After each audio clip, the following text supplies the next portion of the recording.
Hello guys, welcome back to the channel, I hope you're doing well. Today I am in this 2014 Ford ST2 diesel. This is a 2-litre diesel, 177 brake horsepower engine. And being a diesel, I guess that makes it a Ford Focus STD. And I've not had one of these before. Scout's honour. I never have had one of these. I'm curious to find out whether they are actually still a fun car. I've owned a lot of the ST225s, the previous generation with the 5-cylinder 220 odd horsepower engine. I think they're great cars, they sound amazing. Temperamental, maybe. I don't think I've ever owned one that wasn't problematic, but great nonetheless and sound amazing. But can you still have as much fun in a diesel version? Is it still going to feel exciting? I guess that's what we're here to find out. So let's find out.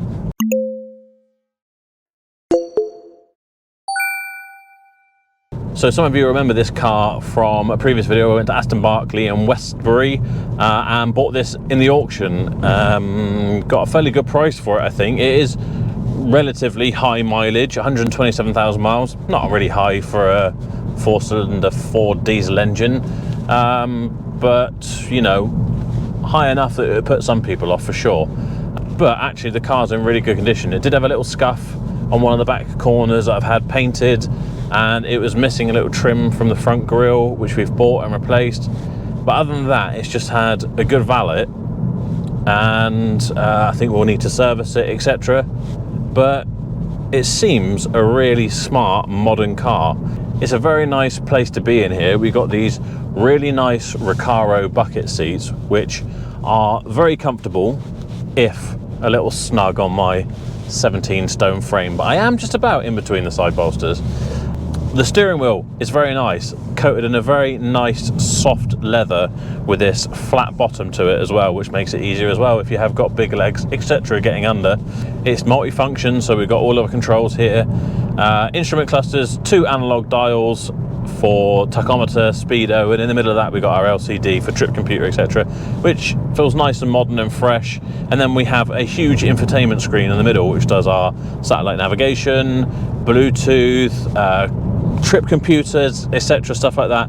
And it's just a really nice, neat, bright, modern looking system.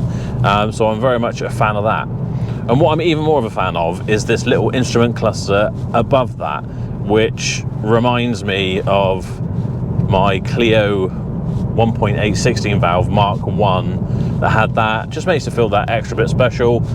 It reminds me of Scirocco R's. They have this as well. It just kind of gives the whole feeling of you're in something a little bit sportier and not your average Focus. Even driving normally, you can definitely tell this isn't your average Focus. I mean, from the outside it looks really good. The nice big alloy wheels with the low profile tyres, the body styling, etc., especially this one in black, it looks kind of really impressive, at least to me. I think it's a very smart package.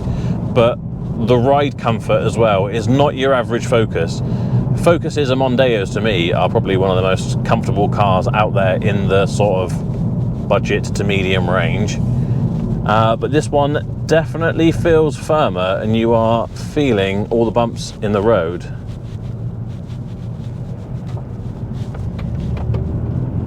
It's not quite R-Bar 500 harsh, where your fillings are going to shake out of your teeth. But, you know, if you're expecting this to drive like most Focuses with donut tyres on, then it doesn't. It definitely feels that a little bit more bumpy on the road. Of course, it is a Focus, so super practical. 5 doors, 5 decent sized seats. You've got an absolutely huge boot, and this still does really good economy. I think, considering it's been driven quite hard, it's still doing around 40 mpg, so a super practical car that still feels quite exciting. But does it still feel fun? Well, I'd say it does. The 6-speed manual gearbox is really positive and very nice and easy to use. And this 2-litre 4-cylinder diesel engine is actually quite pokey.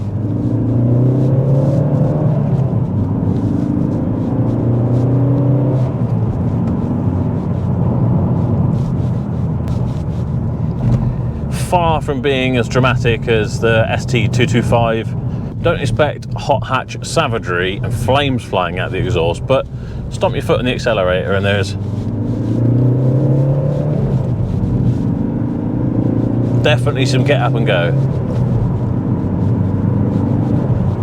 So in conclusion, I do actually really quite like this car for what it is. You have to take this car, you know, with a pinch of salt. Is it really worthy of the ST badge? Probably not. I wouldn't say this is a complete block in a frock, if you like. That's a term I've just completely made up and it probably doesn't make sense. But if you're looking for an out and out hot hatch, this is probably not going to be for you. But if you like the idea of a hot hatch, but you still want to be able to tax your car for £20 a year, you want to be able to go on the motorway and get up to 70 miles per gallon, then this might tick the boxes for you. If you're one of those people who know you get a hot hatch, but you soon get fed up with the economy, or you just get sick of spending half your life at a fuel station filling it up, then this is a really good halfway house. It's not super fast, it's not super leery, but it looks the part. It feels the part when you're inside. It still feels premium. You still have these sporty seats. It's got a sporty ride.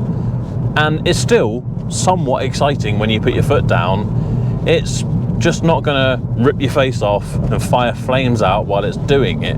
So, company car, I can see why these would have been really popular, because it looks incredible. It looks great on the driveway. It looks great on the road. It's an enjoyable place to be. It's comfortable. It has all the creature comforts you could want. All right, this one doesn't have heated seats, but you could have spec'd it in an ST2. But as I say, cheap tax, cheap fuel, something you can drive every day. Are you going to face daily jokes about it being an STD or being a diesel Focus?